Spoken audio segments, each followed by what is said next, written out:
A lot of prison stress is not actually prison, it's mistakes. The wrong reaction, the wrong person, the wrong favor, the wrong phone call, the wrong silence, and the wrong assumption. And one early mistake can turn a hard situation into a complete mess for both the prisoner and the family. Because prison is already hard.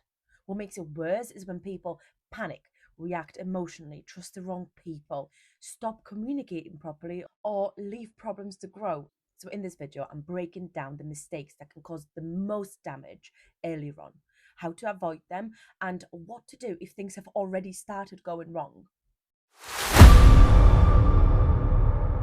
They think small mistakes stay small, and they often don't.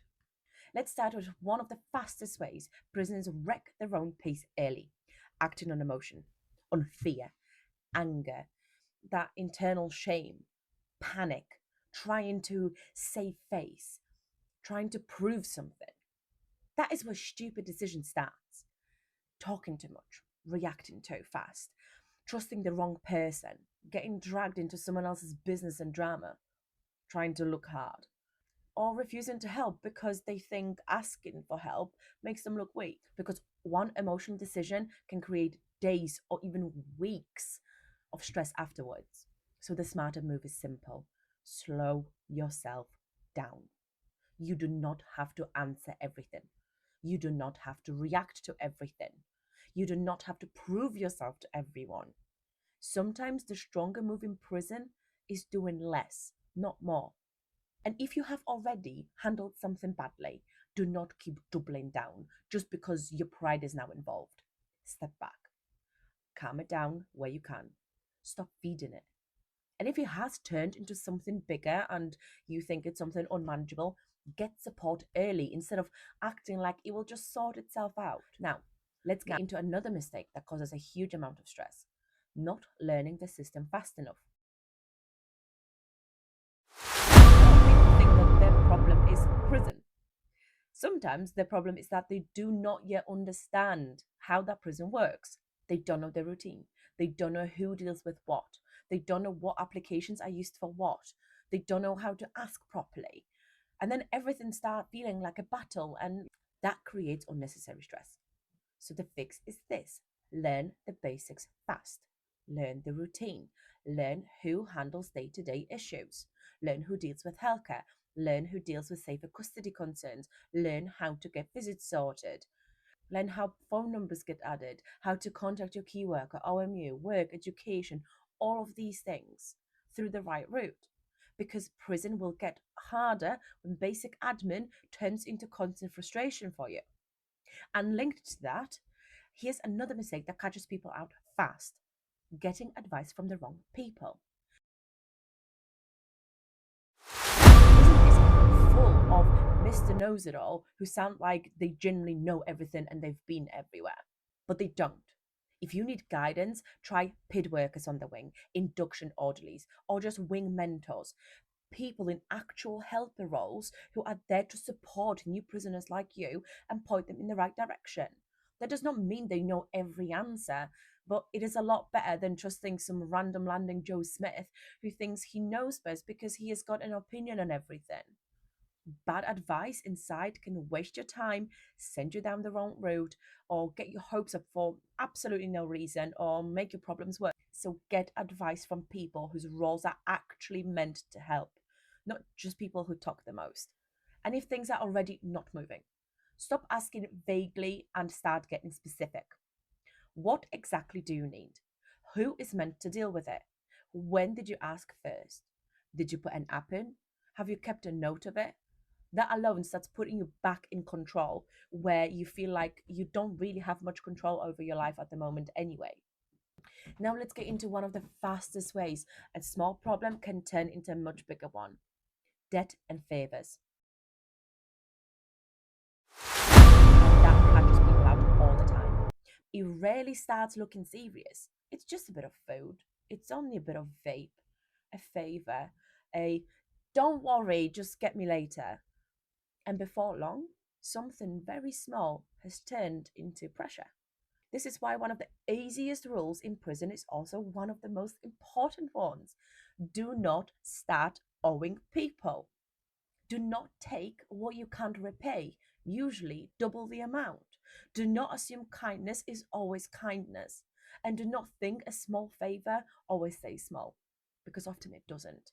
And if you have already gotten into that kind of trouble, don't sit in silence hoping it'll disappear. That's how it grows. So start getting advice. Raise concern if you feel unsafe. Use the support routes that exist, because silence is often what lets these problems grow teeth. And next thing you know, you'll be ordered to assault an officer. You'll be ordered to assault another prisoner. You'll be forced to get your family involved. Do not go down that route. Now, this next one catches families out all the time, panicking over every silence. Now, sometimes silence does actually matter. Sometimes it's serious. But not every missed call, delay, or a strange phone call means the worst has happened, especially earlier on. Sometimes contact just gets patchy because numbers are not sorted yet, or because the person is still settling, or because they are just overwhelmed, because the system is slow, because prison does not run on normal timing. So families need to really avoid filling every gap with fear, but I know it's easier said than done. That also doesn't mean just ignore your instincts. It means do not let panic do all the thinking.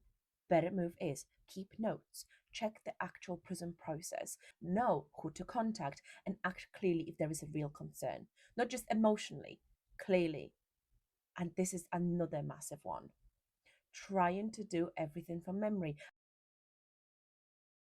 Forget who they spoke to, forget what was said, forget dates, times, whether visits were sorted, what issues have already been raised and answered. And prison system is really already hard enough without people trying to hold everything in their head. So the fix is simple. Write it down. Prison name, prisoner number, date, visits, concerns raised, who you spoke to, what they said, what still needs chasing. And trust me, this isn't overkill. This is how people stop chaos becoming total confusion. And if you have already been doing everything from memory, start now, not next week. The one now. But now let's get into the one that damages both sides fast: poor communication. This causes so much unnecessary stress. The prisoner thinks the family should know what's happening, or they think we don't want to cause them any further upset or concern. But the family thinks the prisoner is being cold or difficult. One side expects too much, the other side goes quiet. Then resentment starts building, and half the time, both sides are already stressed and both sides are guessing. So, what helps? Keep communication simple, keep it honest, keep it practical. Say what needs sorting next. Not every conversation needs to become an emotional explosion. Sometimes what helps most is this is what's happening, this is what I need, this is what's not sorted yet, this is what we do next.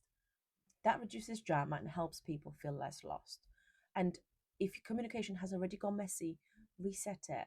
Start smaller, be clearer, cut out some of the blame. Focus on what really needs sorting. Don't make every conversation about, can you send me more money? And now here's the part people usually leave too late: leaving problems too long. People do this all the time. Prisoners wait too long to raise safety concerns. Families wait too long to ask questions. People then sit in confusion and sit in resentment and sort of bad situations. And basically, everyone just hopes it'll sort itself out. I mean, sometimes it does, but a lot of the time, it really doesn't. So the general rule is this: do not ignore patterns. If something keeps happening, keeps being delayed, keeps feeling wrong, or keeps making you uneasy, deal with it properly. That doesn't mean overreact, it just means do not drift. And there is one more layer here, and especially for women in custody. The same basic will still apply, but for women, trauma, abuse histories, mental health, pregnancy, and separation from children can make custody hit so much different and hit them so much harder. So for women, asking for support early matters even more. It's so crucial. If there is history of trauma, self-harm, mental health struggles, pregnancy, or serious stress around children, raise it early with healthcare, safer custody, and key staff. Do not sit there trying to just push through it if you are not coping. A child contact is not a side issue. It can be one of the biggest pressure points in the whole sentence. So protect family contact early, get the right information sorted, and do not leave that panic sitting in silence. For families of women in custody, this matters too. Do not treat child contact like a side quest. It's not. It can be one of the biggest emotional risks in the whole situation. Keep communication practical, steady, and organized. Who is caring for the children? What needs sorting? What information does she need? What contact can realistically be kept going? And if pregnancy or a very young baby is involved, treat that as such an urgent situation. Now, if you're listening to this and thinking, we've already done half of this wrong, do not switch off here, because a bad start does not have to become the whole story.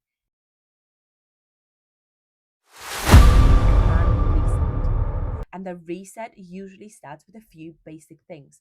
First, be honest about what has already gone wrong. Don't be defensive, don't be pretending, don't be blaming everyone else. Just focus. What has already gone wrong? Second, work out what is still in your control. You can't just fix everything at once, but you can fix the next thing, the next phone call, the next application, the next complaint, next welfare concern, next visit, the next step. Third, get organized. Write it down, track it properly. Stop relying on panic and memory. And fourth, and that is beyond crucial, use the right support. If it's a safety issue, raise it properly. If it's family stress, get support. If it's confusion around the prison system, stop guessing and start using the right routes, even if it's DMing me, because I'm more than happy to help you answer those questions. And fifth, stop letting pride make things worse. That one matters so much because a lot of people stay stuck because they don't want to admit they handled something badly, obviously. But prison doesn't reward pride, it rewards adjustment. The people who do better are not always the people who get everything right at the start. Often, they are the people who realize something was going wrong and change course before it got worse. And if you remember one thing from this episode, remember this: prison gets harder when people let panic, pride, and poor communication run the show. This is what turns hard into harder. This is what turns stress into chaos. This is what turns a bad start into a bigger mess than it needs to be. So, whether you are the person inside or the family on the outside, the message is the same: slow down, get organized, use the right routes, communicate better, and deal with problems before they grow teeth. Because prison is hard enough. You do not need avoidable mistakes, make it harder. This is the episode 3 of Prison Survival 101. If you want prison explained in plain English without the usual spin, and if this episode helped you, subscribe to Inside Out Justice. And tell me in the comments, what do you think causes more damage early? Panic, pride, lack of knowledge, or just poor communication?